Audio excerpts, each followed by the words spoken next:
Searching podcasts for Dave, and one more time.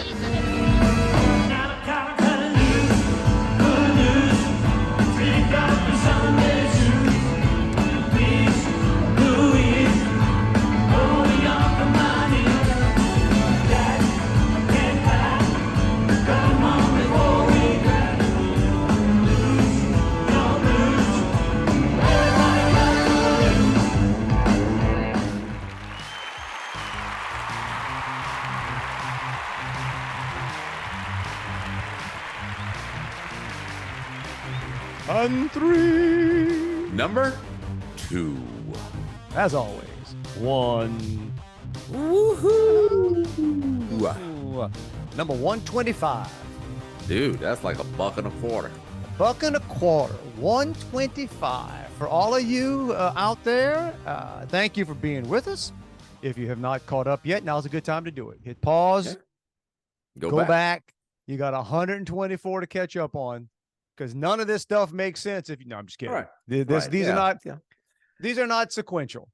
Number 6 was a little weak. You could skip that one. Yeah, I got to go back. That's the hysterical thing about doing this for a stretch of time now is that I can go back and randomly grab some that I forgot. Yeah. Right. You just or oh, by the way, hey, hi, America, you know it. Hey, you're welcome. Right? Exactly. Lots to be thankful for right here. It's implied. And if the American women's national soccer team would be a little more grateful, maybe they would have advanced in the World Cup finals. They were eliminated today. A little more focused on soccer.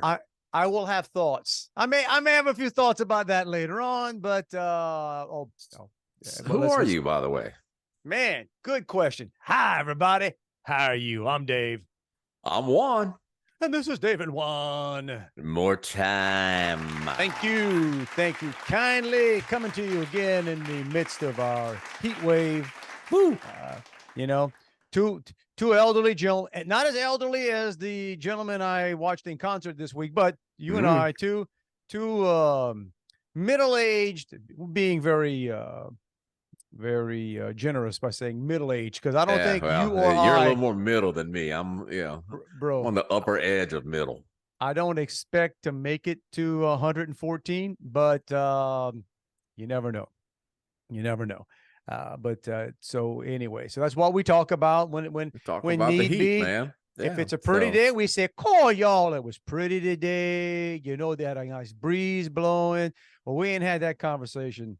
In a while. No, not and at all. I was in Louisiana. So I was in Louisiana for a bit this week, down in Thibodaux, doing some yard work, doing some I felt like I was grounded. It's like I go back to my roots. I don't mow the lawn when I'm there because they have folks that come in and do that, and they do a nice lawn job. service because you're not there all the time. That's correct. And heaven forbid my son or my nephew in their lower 20s would.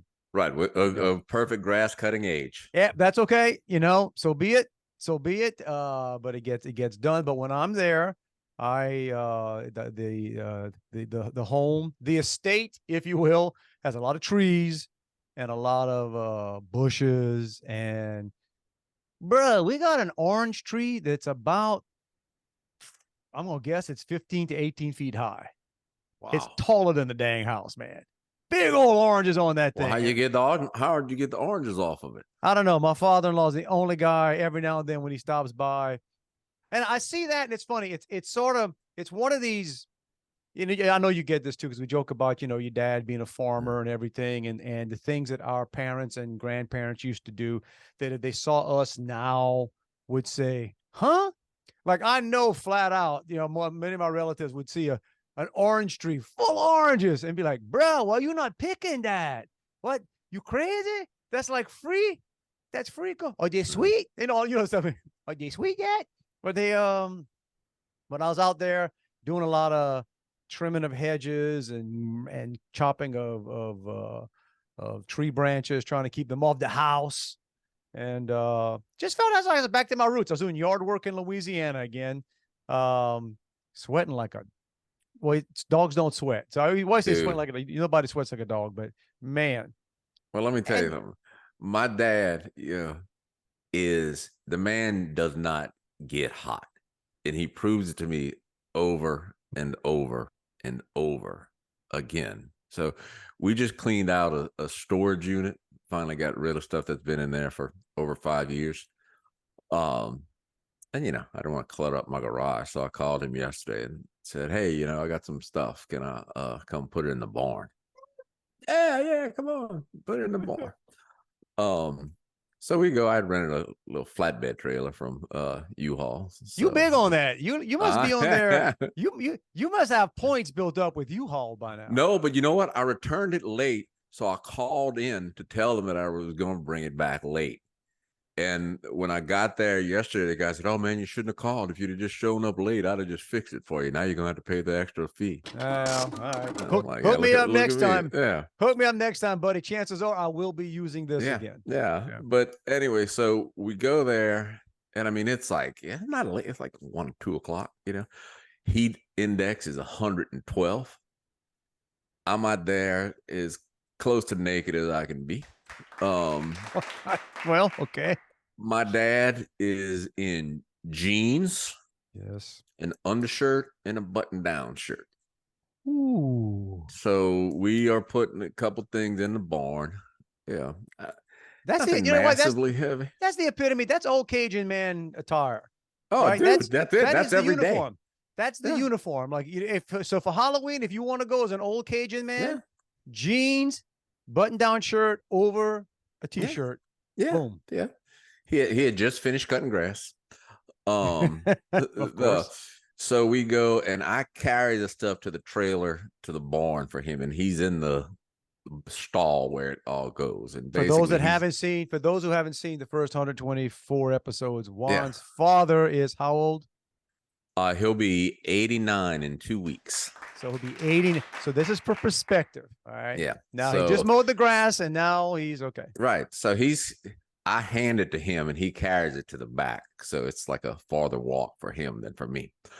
And just the 10 minutes it took me to do that, I promise you, I am about to die. I'm like wringing wet, just saying, man, I'm going to need a break soon. And then he said, hey, look, while we're in here, I want to show you which keys open which padlocks in case something happens and you got to get in here. That's right. Yeah. Important stuff. He's preparing for, his demise. So apparently he doesn't know any better than I do on which key opens which, because we got to go through like 20 keys on every lock.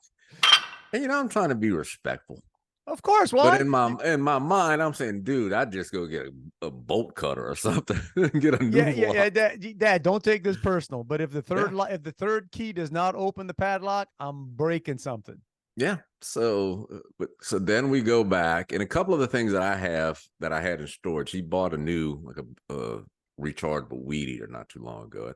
And I have some. The fact that your dad is still the fact that your dad still passes a weed eater. Oh, bro, just wait. This story is about to get better. But so I had like an edger that you can attach to it and a blower, and so I brought him that. And we're gonna put it in the shed. Well, I talked last week or a week before that how he took down his fence. Mm-hmm. So I drove my car into the backyard, so I didn't have to carry the stuff from the front yard to the backyard because I was that hot. And then he said, "Oh, why are you here? Help me! I can't figure out how to restring this thing." And I said, "Okay, but let's go inside." Bro, you don't restring a weed eater inside. I did. That's not dining room material there, man. That's not. No. Look, but so then again, I chug a bottle of water at this point. My wife said, "Are you okay? You okay?" And she said, "Well, your dad's not sweating at all." I said, "No, the man doesn't sweat." It's genetic. It stopped with him. Yeah. But so then I show him how to attach the edger to it. And so we're sitting on this porch by the back shed, and there's not really anything that needs to be edged, but I show him how. Mm-hmm. Yeah. this thing works. Just remember, he edges either with a cane knife or a diesel.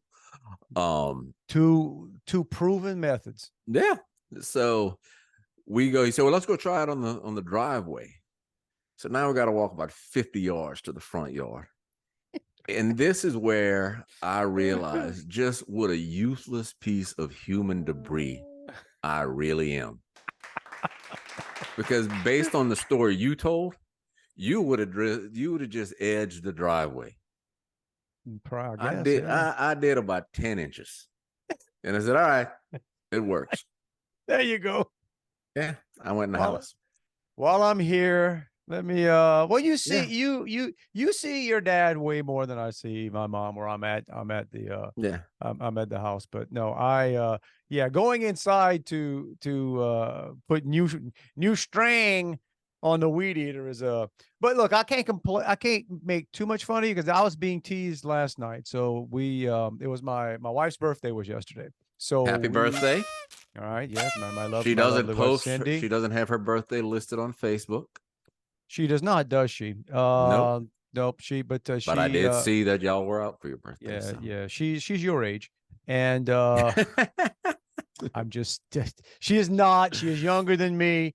And my birthday she's way younger than me. Yes, and my birthday is coming up in next week, so it's right. Y'all got the family for birthday. about a 5-day period.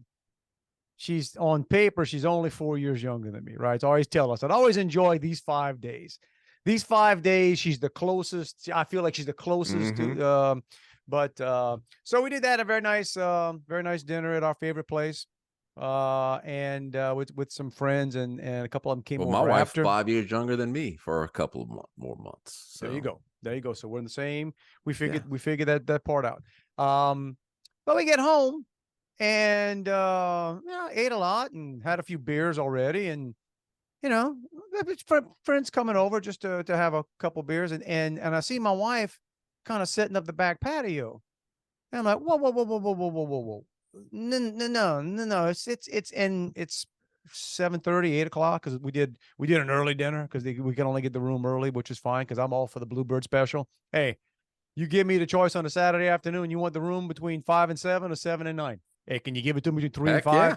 Man, look, earlier the better, man. That's how I look at it. So it was so the sun was still out basically, and it was hot. And she said, well, just in case. And then our friends.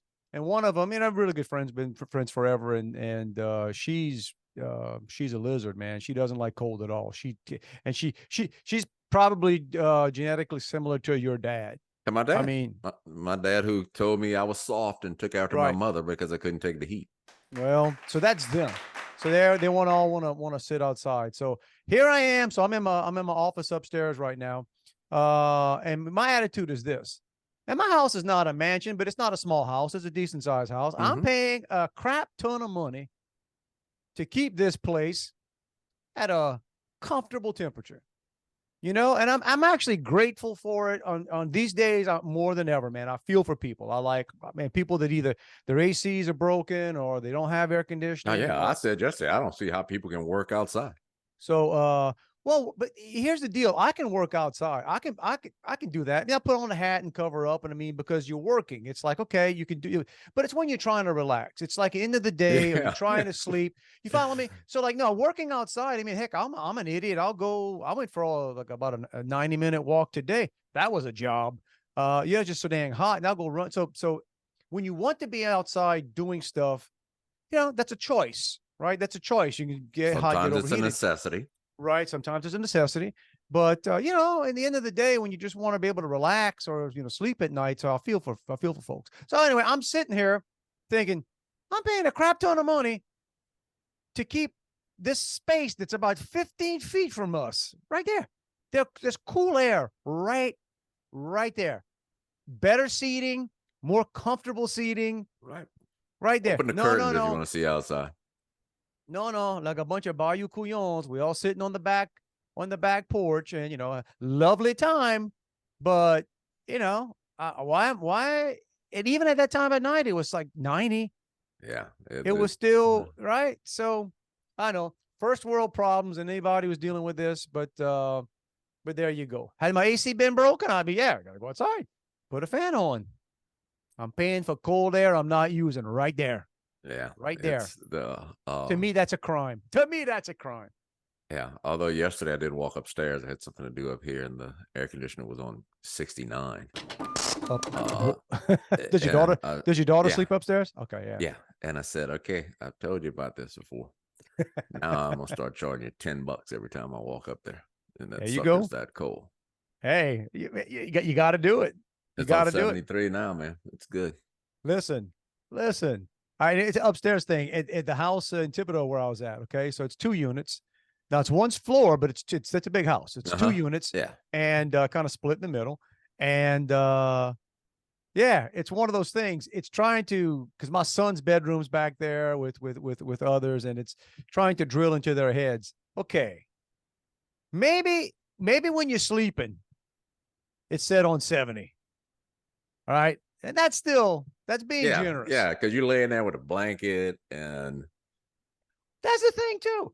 Listen, if you need to cover up with 2 blankets because you got the room that cold, yeah. how about we compromise? How Yeah, about we? because here's the deal. This is what I tell people. I can about we make it as drop a cold as I comforter? want because I'm paying for it. You ain't paying for it. Yeah. Use some sense. I think that was my last month. Well, I don't even, these are the old men, the old Bayou men kind of conversations you have, bro. I don't even want to see my bill this month. I don't even want to see what that thing's gonna be. That and my water bill. Because man, it's been just a nonstop hose and stuff running to try to keep stuff alive around here. Yeah. You talked about temp. When I got back, I was in Thibodeau last week. When I got back on Thursday, middle of the afternoon, and that's when I had a concert. I had the concert to go to that night, which is why I had to get back kind of early.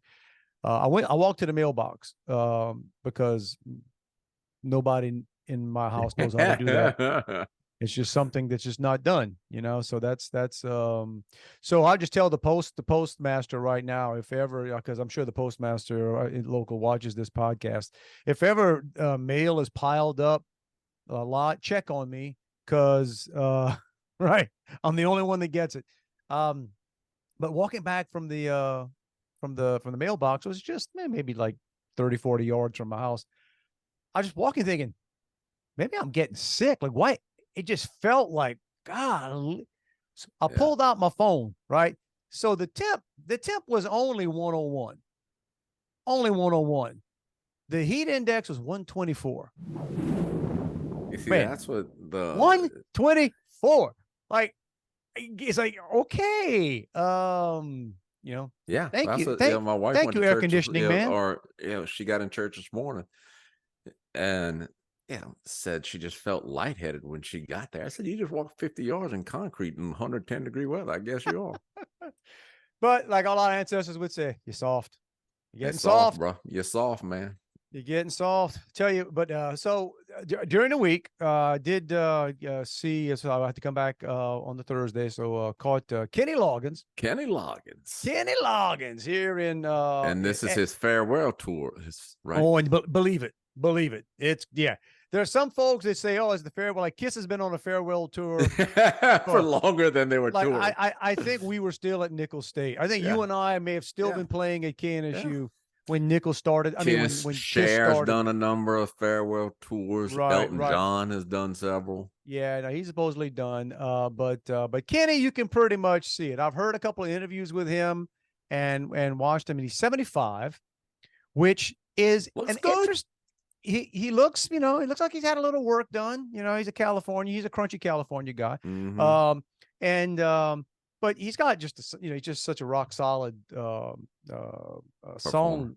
Yeah, and he's just a songwriter. His song list is incredible. But yeah, you could tell. First the audience could kind of. I give that. People love them, Kenny Loggins. There's some, everybody, when you go to see a band, you go to see, you like the band, but it was almost like, people really felt like, a lot of people there is the first time they saw Kenny Loggins. I think that was and that's exactly why we were there. Yeah. Like, man, all right, you got one shot to see Kenny Loggins. Let's go. And there's a little bit of help. I made the joke to one of my sons was with me, and then my friend that, every now and then you see somebody run onto stage like a tech person to kind of adjust something. I've never seen the tech person on stage as much as I saw. So I don't know if Kenny has trouble. Like, I don't know if he was tripping on wires or what the deal was with Kenny. But Kenny a couple of times reminded me of Joe Biden. I was like, man, they got a lot of folks working hard to keep Kenny going here. But he was good. I mean, he hysterical stories. Really good I story. like that yeah. I like when an artist will mix in stories or talk about, the origin of the song or just And something yes, related. exactly. Talking about, he met Michael McDonald, didn't even know him, but the first time that they ever met, right? He was supposed to meet him at his house. And they got to think back. This was back in the 70s, late 70s, I guess. We didn't have cell phones. We didn't have all the stuff. And apparently, like one agent, he had Michael's home address from whatever house he was renting in the hills, and he said he's walking up to the house and the door's open. And Michael McDonald's in there playing on the piano, and it's he's playing dun, dun, dun, dun, dun, dun, dun, dun, dun, dun, dun, right. And he said, so you heard that coming from the house before he ever met Michael McDonald. Walked up, how you doing, whatever, in his head came to him, and they, in whatever matter at the time, just threw together What a Fool Believes. That was the first song they wrote together, and it won a Grammy for the Doobie Brothers. I was gonna say it might have been Michael McDonald's first big hit with the Doobie Brothers. I think so. So that was won the Grammy Song of the Year, right? So obviously they were supposed to write another song because they did. Somebody said they were kind of nervous to do it. I said because once you have a song that does that well, it's like you don't know what to do. And he said he ran into Michael McDonald again, like in a grocery store, and said, we really need to get to write a second song. In fact, let's write he used a curse word, but let's use an sh. Let's write a bad song. Let's a suck song. Let's just write a suck song and get it out of the way. He said, so this is the suck song we wrote. It won a Grammy the next year, and it was This Is It. Oh, that wow. was yeah. So now they did a duet on that, didn't they? Yeah.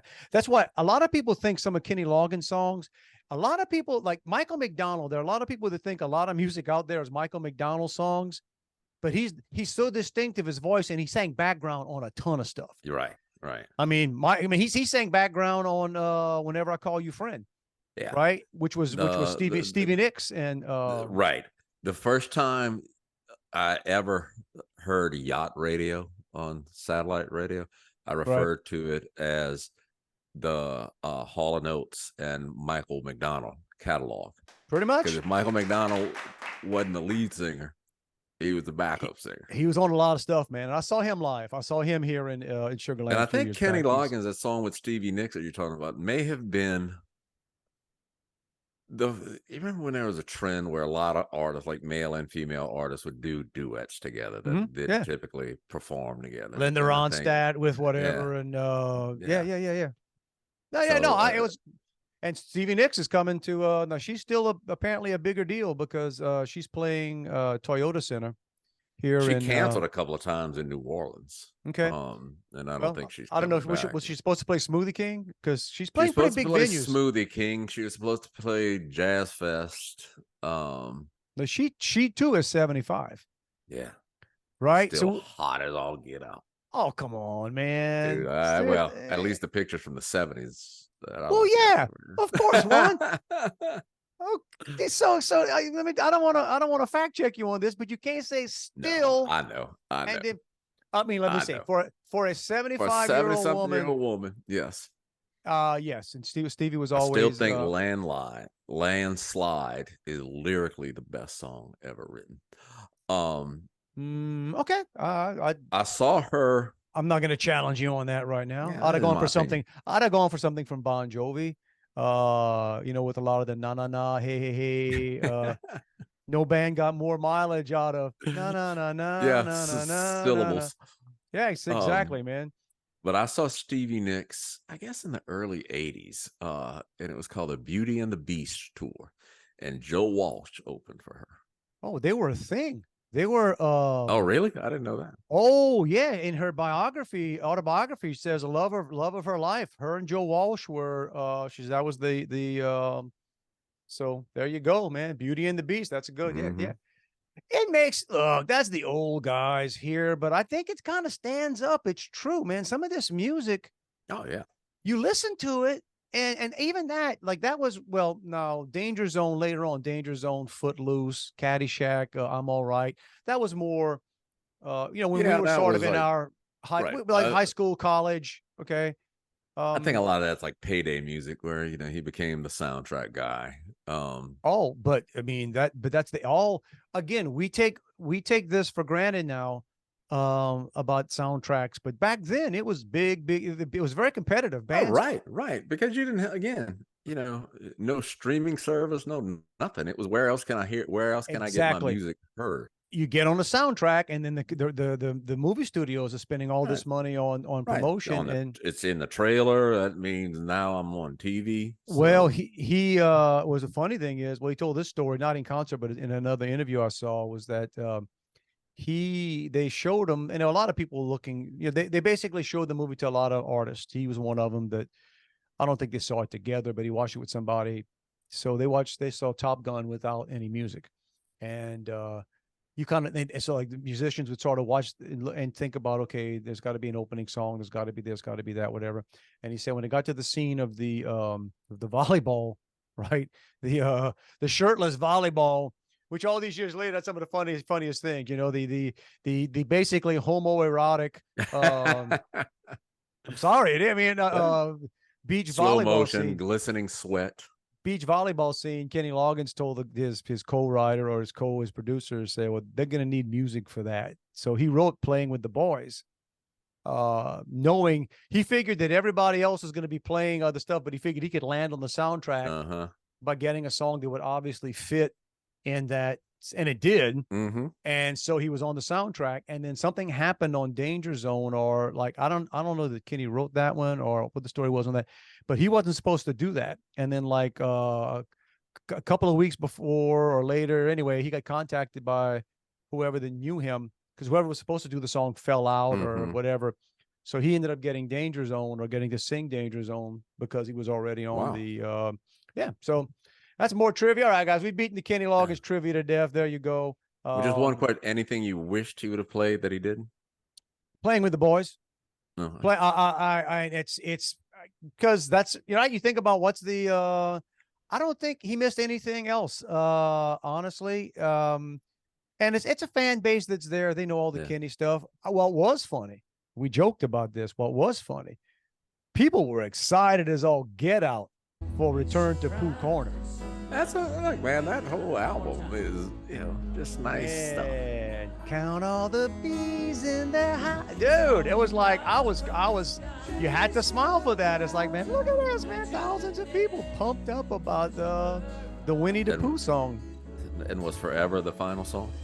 It was. You got to go to Facebook. I actually put it out there, man. Yeah. Those of you that follow me, that's the clip. And I don't know whether or not he had any help on that last note, right? That's the thing, it's that's one of the reasons these old acts can still tour, because they got so much help. Right. They got so much help with the sound system and what they can do and what they can patch in. And that's pretty much, I don't think anybody cares. Like we had, so the warm-up act for Kenny was something called Yacht Rock Review. They sucked. But they played, that's like a cover band, right? Right. Sucked. And apparently they're touring with Kenny. First of all, there's like 10 people, 12 people on the stage. Yeah, they've played clubs around here. Yacht Rock Review, really? Yeah. And it's a relatively young guy that's the lead singer. Looks like a chew.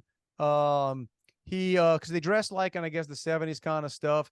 But my thing is, man, you singing other people's songs is a couple things. You better be good. You know what I'm saying? If I'm putting together a band that's just a cover band, but it's supposed to be like a big deal touring, yeah, you gotta bring something to the game beyond, It's nostalgia. I mean, you got a lot of those. I mean, it's not like a club band, but you've got tribute bands all over the place that, And by the way, countless Beatles tribute bands. There's a Queen tribute band that played here recently. yeah, and here's some concert etiquette for those of you that still go to concerts, and you just got to know this, especially if you're at a concert of an older band, which means they're going to be older people. And when I say older people, like my age, and so in the audience. And unfortunately, just because the way things turned out, we ended up with seats in the middle of an aisle. And Smart Financial Center here, one of the issues, they got some long friggin' aisles. I mean, there must be 20 something seats. So we're like right in the middle and to the left. And normally if I'm stuck in the middle and I got to go to the bathroom more than once during a long show, I'm going to go out one way, one time. Come in the other way. Yeah, right. You know, you follow me? Okay. But on this case, we had a guy sitting to our side. And when I say I'm not good at estimating weight once you get past 300 pounds. So it's anywhere between 3 to 4. I'm going to guess probably closer to 350 a bit.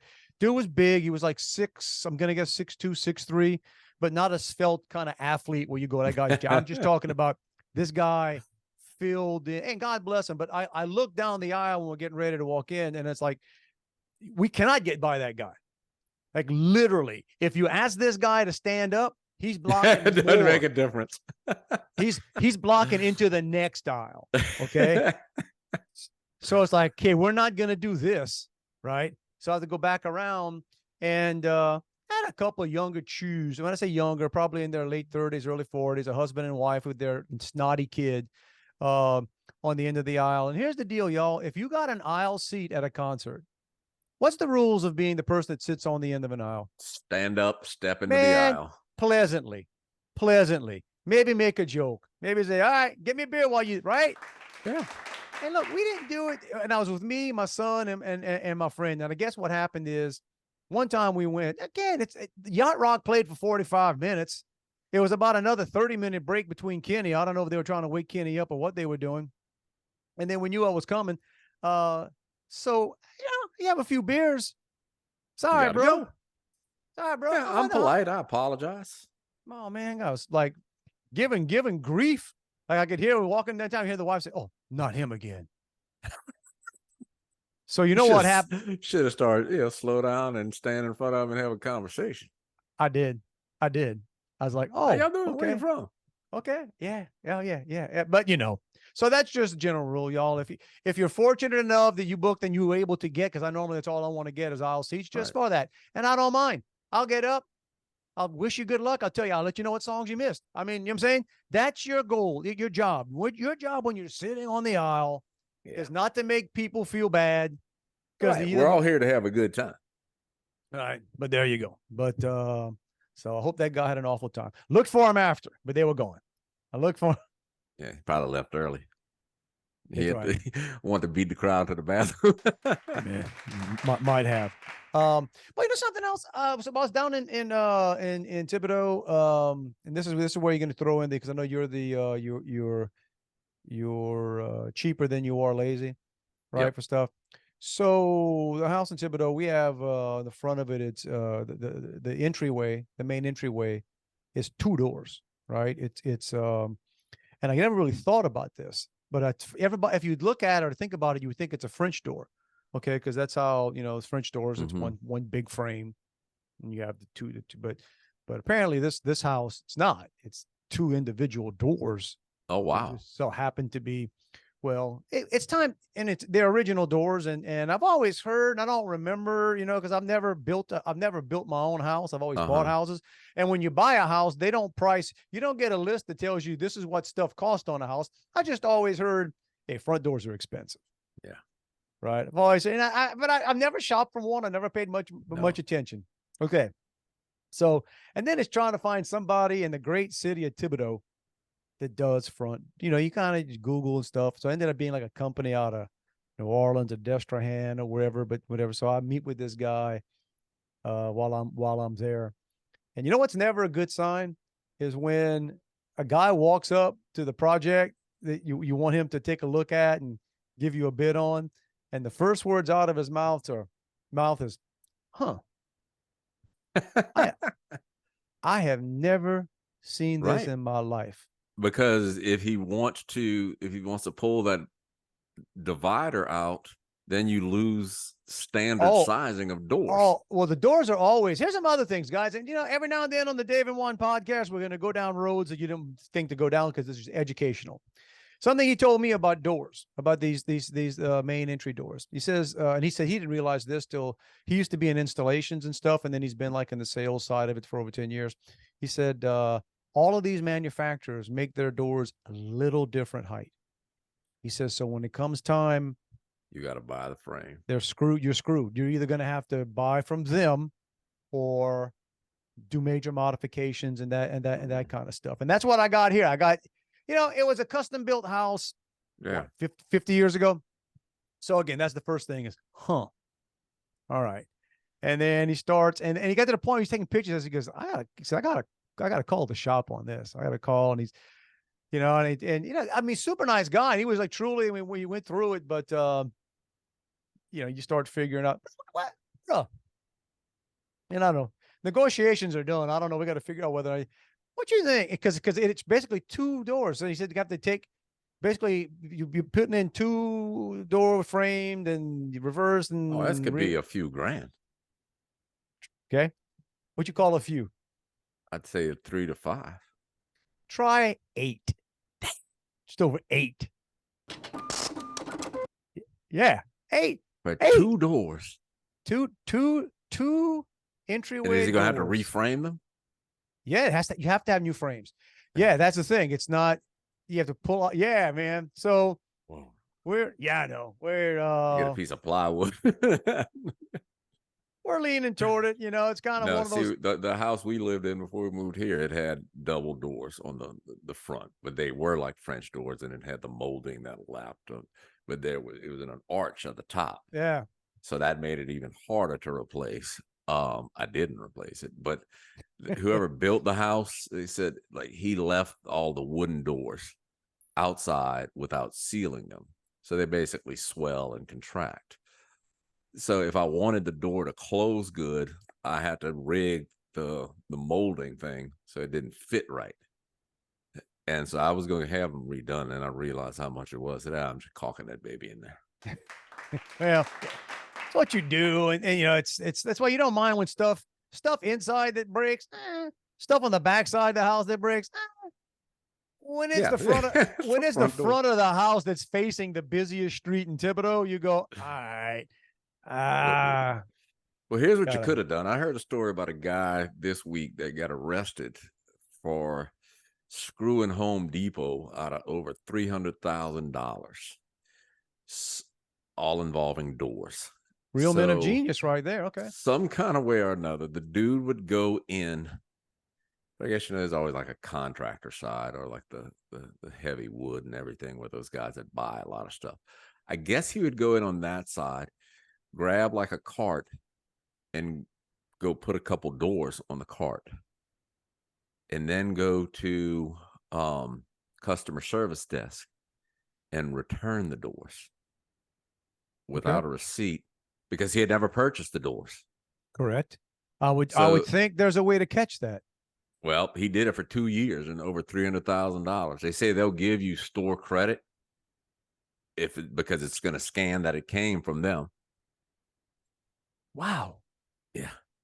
Wow. Now, a couple things there. One, tip of the hat for just the balls. I mean, wow. Yeah. Like, you would think if you got away with that once. It's like, whoa. That'd be like you'd be like, man, I just scammed, home. But even then, though, I guess some people can sleep with themselves, right? Some people can, but man, so he just treated that like a job. Yeah. Hey, over how long did he do this? I think 1.5 years, 2 years. Dude, that dude's making good money. Making $2,000 a year. What are you talking about? You said it was 300,000? Yeah, so if you figure if he did it for 2 years, that's 100. Yeah. Dude's making 150K a year. That dude's making what a superintendent makes. Yeah. Right. Nice. The highest paid employee at Home Depot. Man, I hope they nail it, because there's just no, because I hope they nail that guy just for guys like me who, I mean, I'll be outside. It's happened before where I've been outside of a store and realized, oh crap, I had something on the bottom of my basket. Yeah. That I didn't intend to walk out with. It just wasn't scanned, And I will say 8 times out of 10, I'll turn around and go back in, especially if it's anything more than say $10, you know. Mm-hmm. But I gotta be honest, it's happened once or twice, maybe at Walmart. Yeah, where I'm I've like, chased people down in the parking lot because they forgot something in their basket. oh, that's fine. Yeah, that's something for them. But I'm talking about when I myself Yeah. through no intention have walked out of a store with Right. something. But I've also done the math in my head of, let me think. I think I spend like $1,000 a month here. Yeah. You know You what? probably forgot more items there, or they forgot to I've bag done more that. items than what you do. Yeah. You ever done that? Where you drive? I mean, you know me. I'm at Sam's all the time. You get home to wherever you store, and you realize, oh, I never should have put something inside the little the little baby seat thing. Yeah. Then you got to do the math of how much was Or that? you bag it yourself, and then you spin the bags on the carousel, and you don't pull that one off the back of the carousel, and just leave it there. First world problems.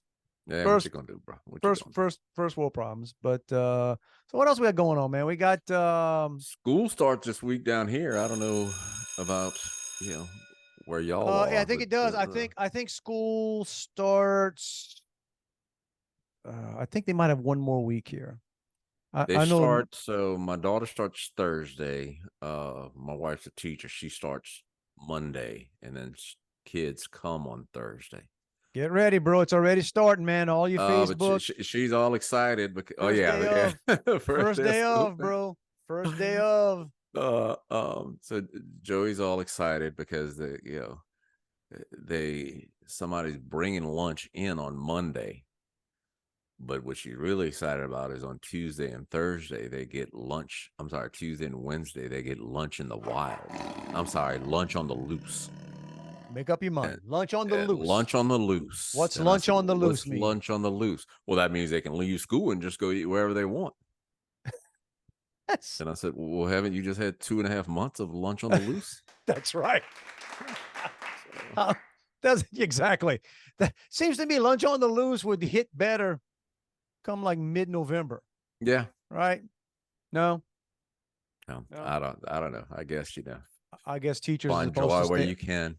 I guess teachers are supposed to stay on campus and set and up monitor the classroom for 3 days. No, yeah, monitor nothing because there's nobody there with teachers.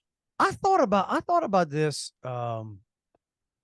recently, and I guess it might have been with school starting back in, and we're talking like lunches about, well, two things, random things in my head. I want to go back and say, what were the trays, the cafeteria trays we ate on made out of? It wasn't metal and it wasn't plastic. I think it was like probably plastic coated fiber. Like a fiberglass. Yeah, okay. Yeah. All right. Because they were. I don't think they'd have made you eat off of fiberglass, but it had fiber in it. Sturdy. Yeah. I was thinking about, I don't know why I was thinking about, man, I bet you a fishing camp made out of cafeteria trays from 1975. Bro, you couldn't blow that down. 3 Little Pigs, screw the bricks, bro. That guy made his house out of cafeteria trays from 1975. Those things were dang near indestructible.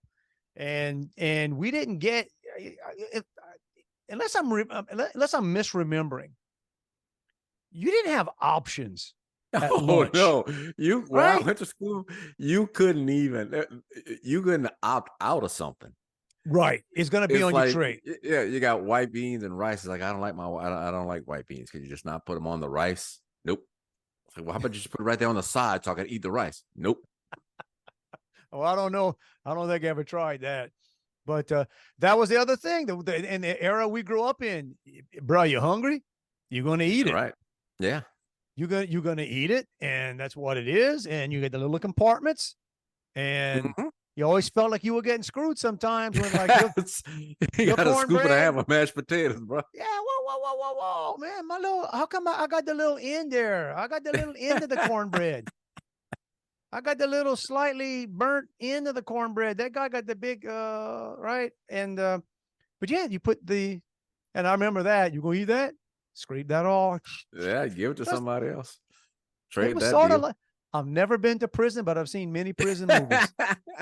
I've seen many prison movies, and it was roughly akin to but we didn't unlike prison, we didn't have a choice of where you sat. No. Like you came in a line, and the way you were lined up, That's how you sat. Brother, that's how you were gonna sit. Right. And you couldn't. They had tables for the girls and tables for the boys.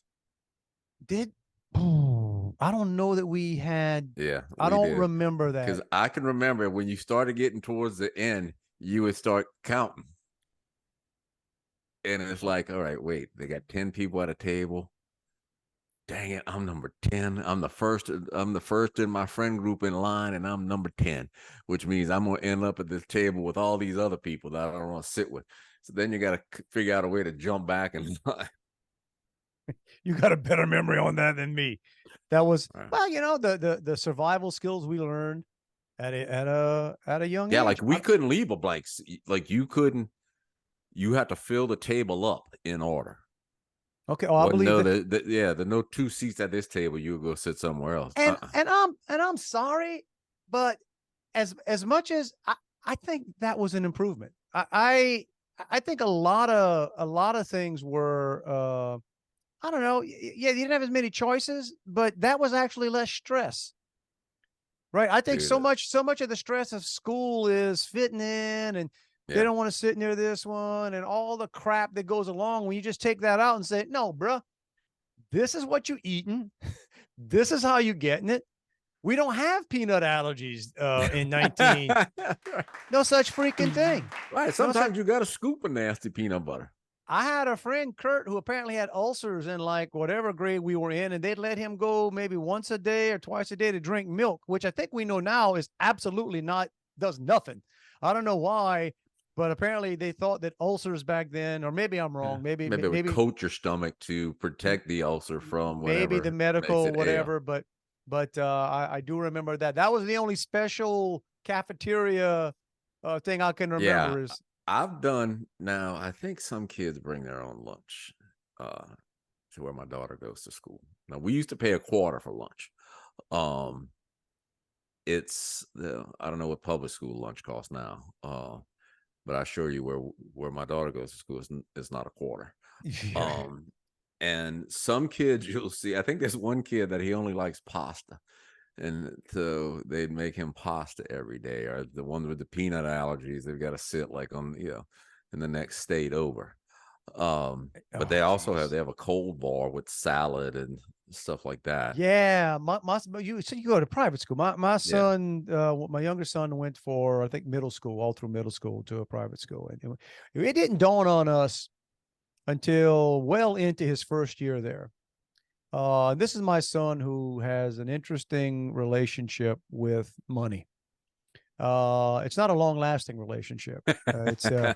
He's very short-term relationship with money. And the way this school worked is you paid for everything just your thumbprint, right? You just scanned it. Well, as soon as my man realized he had a magic thumb, it's like going to Disney World with the armband. And these idiots, these morons would sell these kids, like he's buying cookies for friends. He's like, when you sort of get that, when the monthly bill's supposed to be, or I forget what it is, you can build up it's like you build up an account and then they just draw off of it. Yes. Oh man, no, he had that magic. I don't even think he was eating the regular food. It was like, lunch today. My oldest son had that. And you could go in, like, put on what you think would be a month, and then a week and a half in, it's gone. And well, breakfast is $8. It's like, well, why don't you eat breakfast at home? Oh, because they have it there when I get there. Because I like it there. Yeah, I like it there, and I got a magic thumb that'll take care of that. That's go get an afternoon snack, another $5. We talked about this yesterday. The group I was with about, and I guess I know this because of my kids. I think when this about recess, about how many kids don't have recess anymore. No structured recess anyway. Where it's just class to class to class to class. Yeah. You got to break. And we were joking about that. Like in many ways, recess was the most educational part of. Right, you got to learn. Yeah, you learn how to get along. You learn how to fight. You learn how to make up. As far as life skills, So yeah, that and dodgeball. We talked about the long lost, Yeah. Right. The because art of dodgeball, that and Red Rover.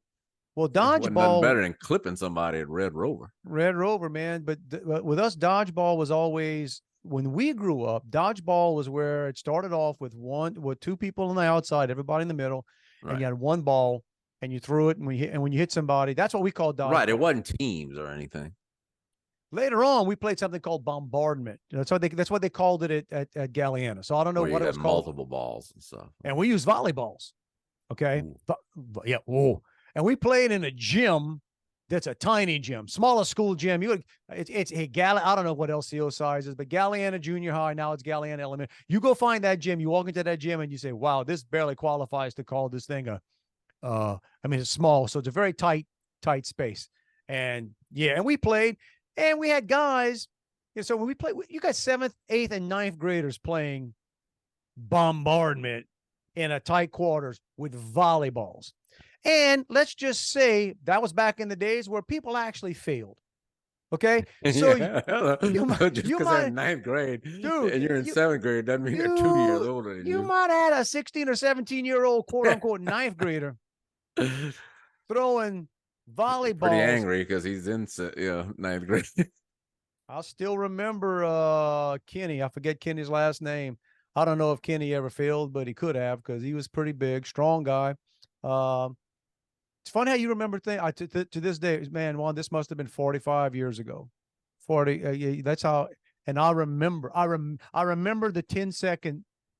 What is it? Not a collage, but 10-second movie. Like, and I got a volleyball.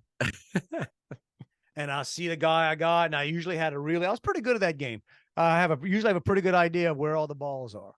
And I mistakenly thought that we had 4 balls. I mistakenly thought that 3 were on our side and 1 was on that side. I saw the guy I was going to get, and I go running up, and man, I just hummed that ball. And I don't even remember whether or not I hit the guy or not, because when I looked up, freaking Kenny, apparently I miscalculated. And we only had 2 balls on our side. And he was hiding the other one. And that future oil rig worker was standing there. I mean, he was jacked. He was big. Man, he let loose. And by the time, I'm going to say when that volleyball left his hand at about 93 miles an hour, I'm going to guess my head wasn't but about 4 feet from it. He caught me, I mean, like flat, nose, mouth, boom. My braces, my lip Busted stuck. your lip. It didn't bust the outside, but I had braces. All inside. It stuck. Like all of a sudden, I can't move the top of my mouth because it's all stuck to the braces. So I had to do a quick jog to the bathroom, hoping to whatever, and unpeel my lip from my braces. Then I got out the next game and played the next game with a taste of blood in my mouth. Yeah, man. Darn right. Wipe it on your sleeve so everybody could see. And you know what? That taught me some life lessons. Taught me a little bit about not so much about warfare as much as situational awareness. Right? And always watch your 6. That wasn't my 6, it would have been my 3 and my 9, but there you go. So I know where Kenny's at. Hope he's still around. Good. No hard feelings, Kenny. You taught me a lesson. He's probably toughening up somebody else by now. I don't know. You ever think about this? Because I do, probably more than I should. I would love to be able to go back, those of us that are still around, and go play some of these games again.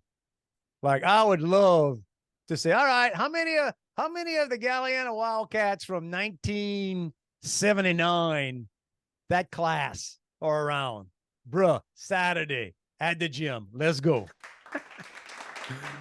We used to play, called it King of the Hill.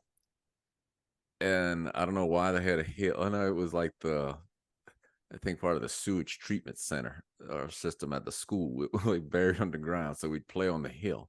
There you go. But so basically, people would try to run up the hill and people would stop you from running up the hill. So it's pretty much tackle and throw you back down to roll. And I assure you, you'd come home bloody, grass stained, bruised. You'd get expelled for that today. Oh yeah, yeah. It happened, man. I still remember. I'm flashing back now. I remember Rusty, my friend Rusty. I thought he was my friend. I guess he was. We're playing football, like tag football, because they didn't let you play tackle football. And they caught you. You couldn't play tackle football during recess. But I'm running up to because I'm gonna get him. We're getting ready to tag him. I didn't know what a stiff arm was until that very moment. That son of a gun stiff armed me, and I mean not in the chest. He just stiff armed my. Yeah. No, I got to be honest. On that side, it looked like a very good move. Like ESPN would have played that. Like, wow, that was a great play. You know, that guy's about to go down, and he just freaking stiff armed somebody. I wish I'd have known that existed before, because never happened again. You learn the hard way. So there you go. I learned learn lessons there. So there you go. So kids, there's some wisdom for you. Yeah. So you said one more story about the hill at school. I remember I was probably in first or second grade, but was that a guy named Cheyenne Bodie. I'm sorry. Cheyenne Bodie was his last name. Cheyenne, that guy's either going to be a musician or in jail. Who knows? But he was wearing his hair longer than the rules allowed. I went to Catholic school for elementary school, and so apparently Sister Patrick, who was the head nun or the principal, had brought a bowl and some scissors to cut his hair. And when she put it on his head, he bolted. Ran out the backyard, and they say he took the hill in one jump and ran all the way to Grand Bayou where he lived. That's like a folklore. Remember that time Cheyenne Bodie jumped the hill because they wanted to give him a bowl cut? Never came back to St. Elizabeth. That was it, man. You know what though? If you got a name like Cheyenne, you ain't cutting my hair. Yeah. Cheyenne was not made for a crew cut or a bowl cut. Little khaki uniform. Man, need that stuff. You can't harness a Cheyenne. Stop that. I can't believe they harnessed a Juan. Yeah, Remember that they live right next to the Buck Inn in Grand Bayou. Look in on Cheyenne. Good luck, Cheyenne, wherever you at. That's if he's on Facebook, he's got to be easy to find. There ain't too many Cheyennes out there. Yeah. I mean, yeah. Good luck, man. Good luck. All right. How'd you think, man? Plenty enough. Yeah, buffets out there. It's and we're not even like the old cafeterias where it's you don't have to take it all. There it is. It's no, right. Miss. If you don't want a scoop of this, just tell me.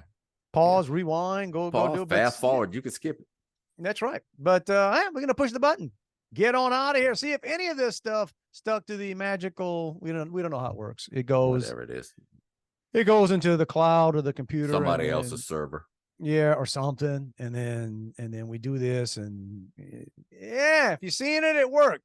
If you're not seeing it, you missed the story about Cheyenne. And Kenny planting me in the face with a freaking volleyball. Bro. The face stuck my braces to my good thing the air valve part didn't hit you. You had a little dot on you. Yeah, that'd have been rough. That'd have been even worse. Of course, that was back in the day where they make us play sports shirts and skins. They can never do that today, man. No. They can never body shame anybody to be out there playing shirts and skins. It really was. That was like, how can we make things less comfortable for geeky? All you big boys, y'all on skins. Oh, jeez, man. Well, I don't. Yeah, exactly. I don't know that the big boy. Let's take this up next week. Hey, y'all, if you want to reach us, we're not. We ain't hard to find. Nope. We ain't hard to find. It's Dave and Juan at protonmail.com. And Juan's got a right here. Wherever you found us, right? Are. That's right. That's where we are. Do a last check on that stuff when I do it. All right, and then every week, except when we forget, and we don't forget too much. But every week we tell you, It's not a suggestion. Not a even- hint. Not a request. It's not a subtle implication, y'all. No, bro. The It's a freaking freaking mandate. mandate. It's a freaking mandate. Get out there, live your best life. Give it a shot. Give it a shot. Congratulations, you made the week. Yeah. That Yeah. put you ahead of a lot of people. There are a lot of people who were here last week. They're not here right now. Right. They're There's not. a good chance you're sitting in the AC watching this. So I don't think too many people are on the tractor right now listening. And if you are, get some water, bro. Get some water. But that's right. You're probably sitting in AC, all right, just trying to figure out what it's all about. But there you go. So you live in a first world life already. So there you. And if something bad happened, that's okay. Something bad happened during the week, pick it up again. you build on it. You build on it. Just keep going, and we're gonna get together next week and tell stories and see how it all Try turned to out. talk about some more, volleyball and dodgeball and stuff like that. More lessons for the schoolyard from two old guys that barely remember when they graduated. Shirts and skins. I'm gonna be shirt next week. You can be skins. All right. Hang on. I gotta go do some push-ups and get some sun. Of course, back then it was more like whether you had hair on the arms. That was the big one for boys. Right. That was the big boy coming of age thing. Oh, you start getting hair in your armpits. You're like, oh yeah, that's Yeah, I remember my friend Bubba had a full man mustache in 6th grade. my friend Andy shaving in 9th grade, man. Shaving flat out and not being fond chalk like shaving the little milk mustache. That dude was growing Not up. shaving because he wanted to. That dude, exactly. That dude had to shave, man. Had to shave. All right, we're getting there. Anyway, hey, everybody, have a fantastic week. Love you, bro. Back at you, man. So yesterday, bringing stuff in the flatbed trailer to my dad's. So I'm not real good at packing trailers. I'm not real careful when it comes to that stuff. I don't strap things down or anything. I just kind of weight it if I need to, and I've been pretty successful. I did lose a basketball goal going down Interstate 10 one time, but so I think I just neglected to fix this piece. So I'm driving down yesterday, and right after I got on the interstate, I'm probably doing 75 pulling stuff. I see a number 3 tub in my rearview mirror going up in the air, flips a couple times. Then luckily it lands upside down on the round side as opposed to the rolling side. And then a woman kind of swerved and missing it skids off the road to the side of the interstate. But then driving home, now they've got that concrete wall in between the eastbound lane and westbound lane. Joey's stretching her neck to see if she could see it on the other side of the interstate. And I said, girl, ain't no Cajun man in his right mind passed up that number 3 tub and didn't stop and pick it up. Christmas. That thing is long gone, man. Somebody man, I can't believe some Bjork left our tub on the road. Right. Galvanized, bro. It's over. Go home.